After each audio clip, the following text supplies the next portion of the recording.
बारी का इंतजार कर रहे हैं। हालांकि अयोध्या में जिस तरह से ये भीड़ उमड़ी है उसे नियंत्रित रखने के लिए सीएम योगी खुद मोर्चा संभाल चुके हैं। वहीं कोई अनहोनी ना हो इसके लिए सुरक्षा में जवान भी पूरी तरीके से मुस्तैद हैं। इस दौरान सीएम योगी ने राम भक्तों से अपील भी की है। उन्होंने कहा है कि श्रद्धालु शांतिपूर्वक रामलला के दर्शन करने के लिए आए, लाइन में अपनी अपनी बारी का इंतजार करें। उन्होंने कहा हड़बड़ाहट में राम भक्त अयोध्या न आए, कुछ दिन बाद ही अयोध्या आए और दर्शन करें। तो दूसरी तरफ अयोध्या के लिए 8000 से ज्यादा जवान तैनात किए गए हैं ताकि भीड़ के साथ ही सुरक्षा में किसी तरह से कोई सेंधमारी ना हो पाए। इसी पर आपको एक रिपोर्ट दिखाते हैं।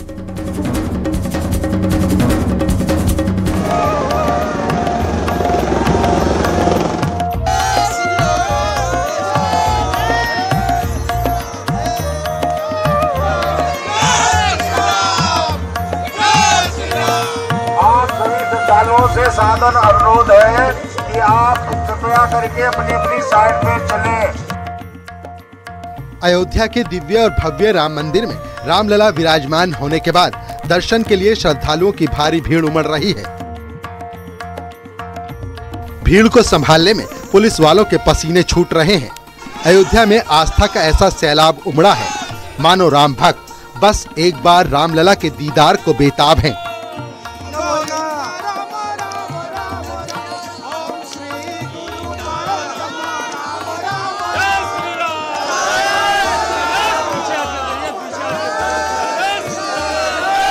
बनारस आए हैं सर। कब से लाइन में लगे हैं? सर आज सुबह 8 बजे से। आप कहाँ से आए हैं? असम।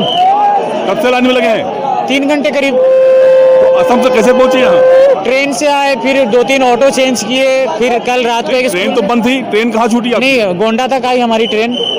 फिर गोंडा से ऑटो लिए, ऑटो से आके फिर स्कूल पे एक रात स्टे किए, फिर पैदल चल के फिर यहाँ आए। हाँ। तो कैसे यार, रास्ता तो बंद है?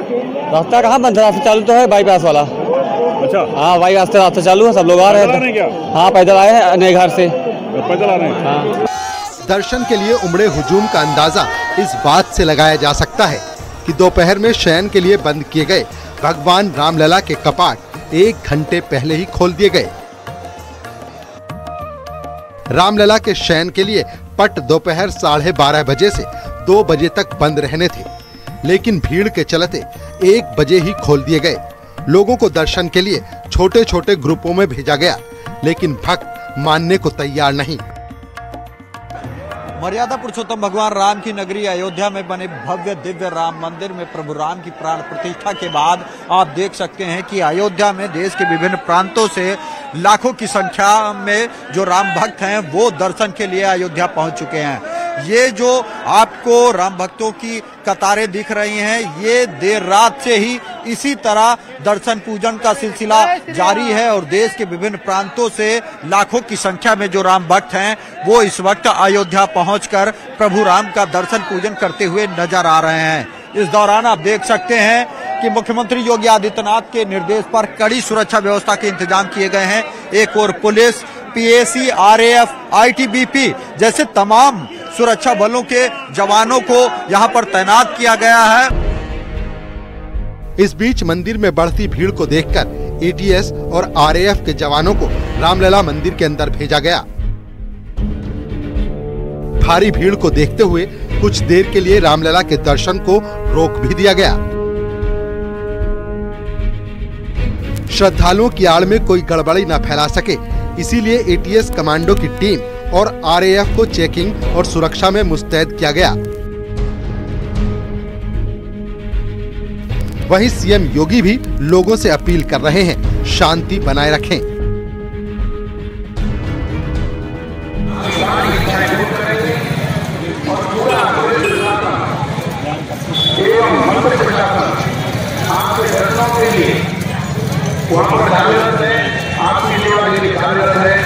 आप सभी का बहुत बहुत धन्यवाद, बहुत बहुत अभिनंदन, बहुत बहुत स्वागत। जय श्री राम। दरअसल अयोध्या में रामलला की प्राण प्रतिष्ठा के बाद मंदिर में आम लोगों के दर्शन शुरू हो चुके हैं। रात 3 बजे से ही दर्शन के लिए श्रद्धालुओं की भारी भीड़ उमड़ी है। रामलला के दर्शन के लिए कई राज्यों से लोग पहुंचे हैं, जिनकी तादाद लाखों में है।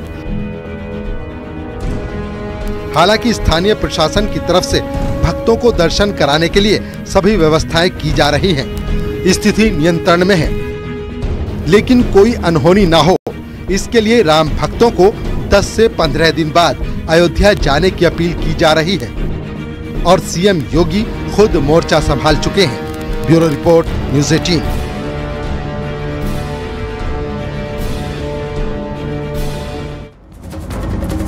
रामलला विराजमान होने के साथ ही देश पूरी तरह से राममय हो चुका है। दावा किया जा रहा है कि 24 का इलेक्शन भी राममय होने वाला है, क्योंकि 400 पार का लक्ष्य लिए जिस तरह से पीएम मोदी ने 11 दिनों का अनुष्ठान दक्षिण के मंदिरों में किया, उससे कुछ ऐसा ही संदेश है।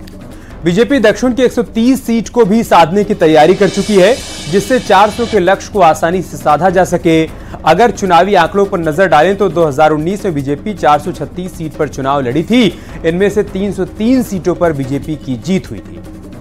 वहीं 133 सीटों पर हार का सामना करना पड़ा था, लेकिन इस बार उन 133 सीटों पर जीत के लिए बीजेपी की नजर दक्षिण के इन सीटों पर है, जिसके लिए वो इन दिनों दक्षिण के मंदिर में पूजा पाठ करते हुए प्रधानमंत्री मोदी नजर आ रहे हैं। बीजेपी की कोशिश कमजोर सीट्स को कैटेगरी में बांटकर रणनीति तैयार करने की है, जिसकी जिम्मेदारी मंत्रियों को सौंपी। आपको इसी पर एक रिपोर्ट दिखाते हैं कि कैसे प्रधानमंत्री ने अपने इन यात्राओं के जरिए इन सीटों को प्रभावित किया है।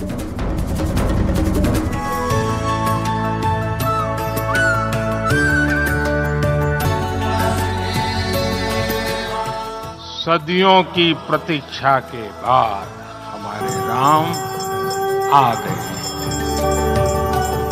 आज आत्मा प्रफुल्लित है इस बात से कि मंदिर वही बना है जहां बनाने का संकल्प लिया था। हमारे लिए ये अवसर सिर्फ विजय का नहीं, विनय का भी है।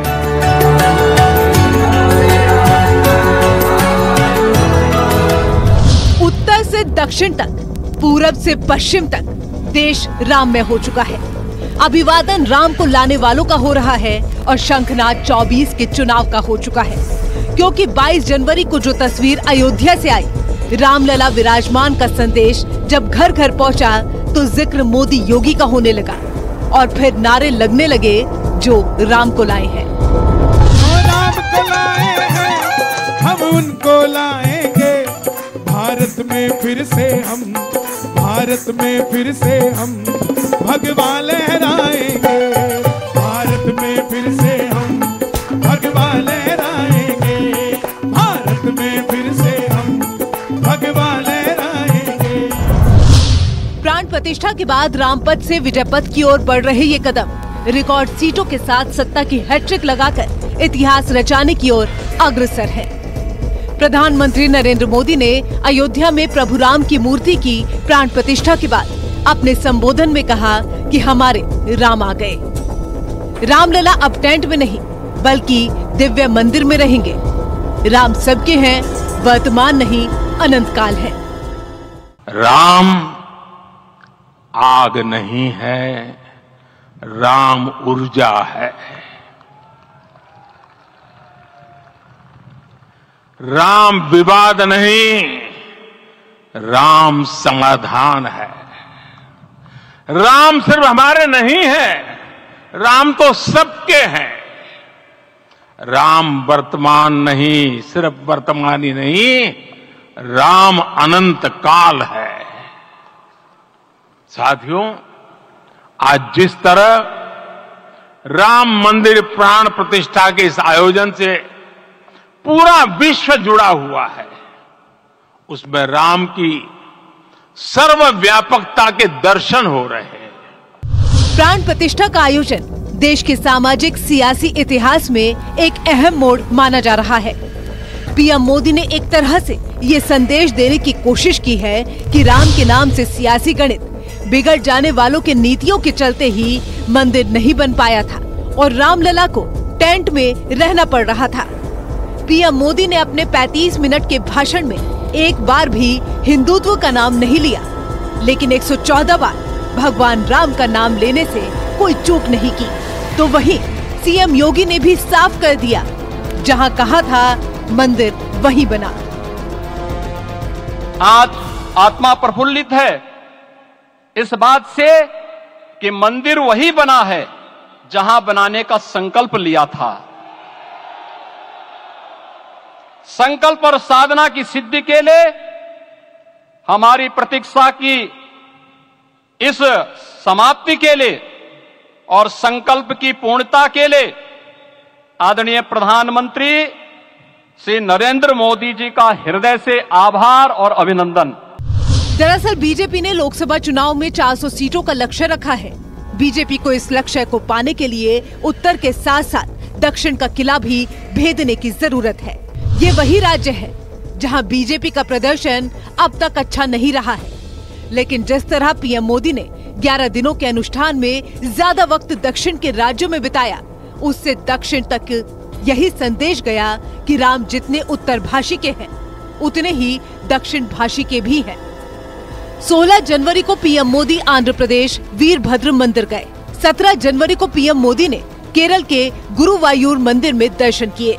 20 जनवरी को तमिलनाडु के रामनाथ स्वामी मंदिर गए। 21 जनवरी को प्रधानमंत्री तमिलनाडु के कोंदला रामस्वामी मंदिर गए। यानी कि 400 पार का लक्ष्य साधने के लिए दक्षिण की 130 सीटों को पाले में लाना बेहद जरूरी है और इसीलिए भी मोदी का दक्षिण दौरा अहम माना जा रहा है, क्योंकि 2024 के लोकसभा चुनाव से ठीक पहले हुए अयोध्या में भगवान राम के प्राण प्रतिष्ठा आयोजन से पीएम मोदी ने जो सियासी एजेंडा सेट किया है, उसकी तोड़ आसानी से ढूंढ पाना विपक्ष के लिए बहुत आसान नहीं दिख रहा। विपक्ष पहले ही कार्यक्रम में शामिल होने से इनकार कर बैकफुट पर है, तो पीएम मोदी ने ये समझाने की कोशिश की है कि अयोध्या में सिर्फ रामलला का मंदिर भर नहीं बना है, बल्कि सांस्कृतिक विरासत का उत्थान हुआ है। Bureau report, news 18। आज आत्मा प्रफुल्लित है इस बात से कि मंदिर वही बना है जहां बनाने का संकल्प लिया था।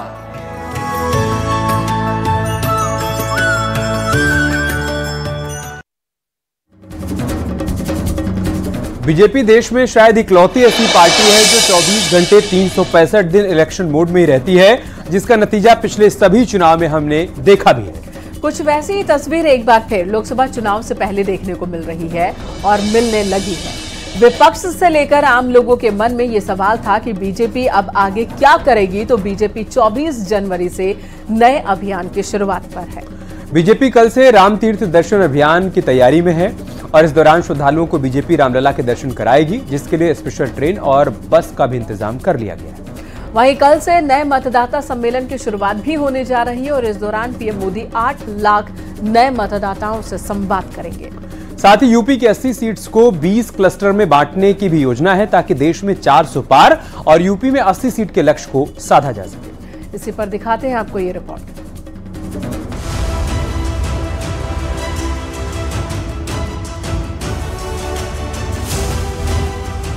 लोकसभा चुनाव के केंद्र में राम मंदिर और राष्ट्रवाद है। 24 के चुनाव में मोदी की गारंटी है और यूपी की 80 सीट जीतने की वो रणनीति, जिससे राम भक्ति नहीं बल्कि राष्ट्र भक्त भी अब खुद को मोदी के संकल्प से जोड़ चुके हैं।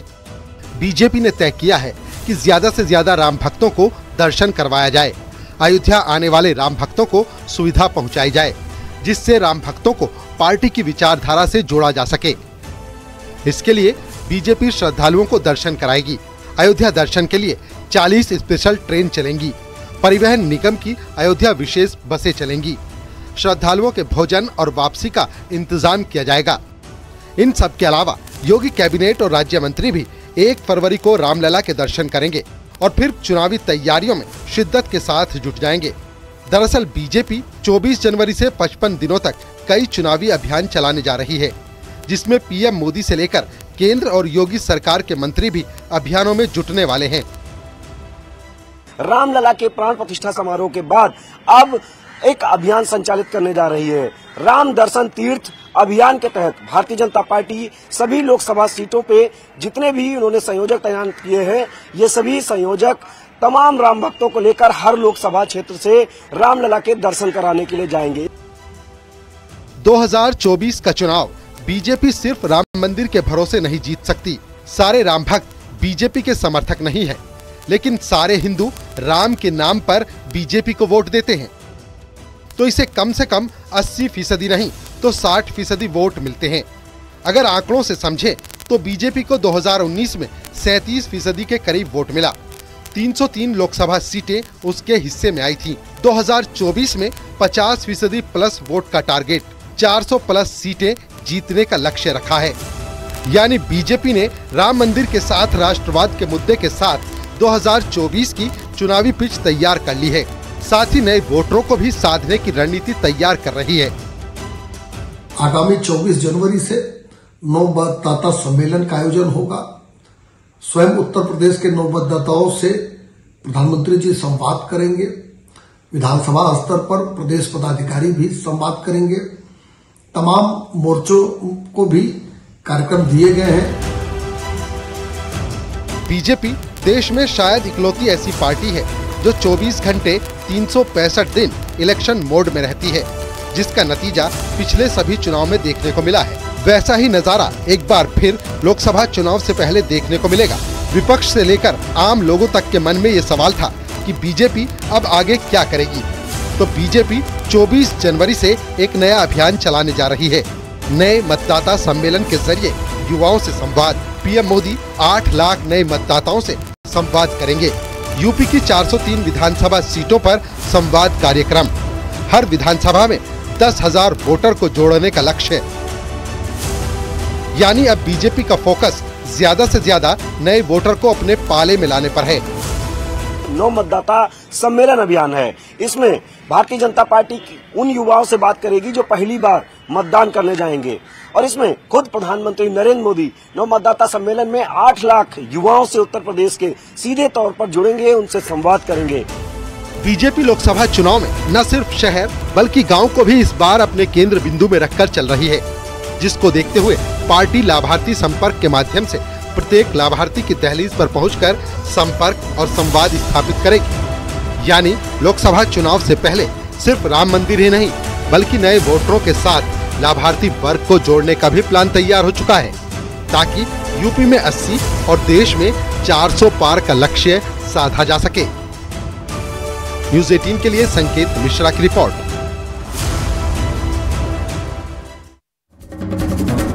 इधर केंद्र सरकार ने बिहार के पूर्व मुख्यमंत्री कर्पूरी ठाकुर को भारत रत्न देने का ऐलान किया। राष्ट्रपति भवन की ओर से बयान जारी कर कहा गया कि भारत सरकार को बताते हुए बहुत गर्व हो रहा है कि देश का सर्वोच्च नागरिक सम्मान दिवंगत कर्पूरी ठाकुर को दिया जा रहा है। वो भारतीय राजनीति में सामाजिक न्याय के पुरोधा और एक प्रेरणादायक शख्सियत थे। कर्पूरी ठाकुर की बुधवार को होने वाली 100वीं जन्म जयंती से पहले उन्हें मरणोपरांत भारत रत्न से सम्मानित किए जाने का ऐलान किया गया है। अविभाजित बिहार के 2 बार मुख्यमंत्री रहे कर्पूरी ठाकुर। भारत रत्न की घोषणा पर पीएम मोदी ने सोशल मीडिया एक्स पर संदेश दिया है। उन्होंने लिखा है, भारत सरकार के फैसले का स्वागत किया उन्होंने और लिखा कि मुझे खुशी है कि भारत सरकार ने सामाजिक न्याय के प्रतीक महान जननायक कर्पूरी ठाकुर जी को भारत रत्न से सम्मानित करने का फैसला लिया है, और वह भी ऐसे समय में जब हम उनकी जन्मशती मना रहे हैं। ये प्रतिष्ठित सम्मान हाशिए पर पड़े लोगों के लिए समानता सशक्तिकरण के समर्थक के रूप में उनके स्थायी प्रयासों का एक प्रमाण है। दलितों के उत्थान के लिए उनकी अटूट प्रतिबद्धता और उनके दूरदर्शी नेतृत्व ने भारत के सामाजिक राजनीतिक ताने बाने पर एक अमिट छाप छोड़ी है। ये पुरस्कार न केवल उनके उल्लेखनीय योगदान का सम्मान करता है, बल्कि हमें एक अधिक न्यायपूर्ण और न्याय संगत समाज बनाने के उनके मिशन को जारी रखने के लिए प्रेरित भी करता है। प्रधानमंत्री ने इस तरह से संदेश दिया। यहां रुकेंगे एक छोटे से ब्रेक के लिए, जल्द लौटेंगे कुछ और खबरों के साथ।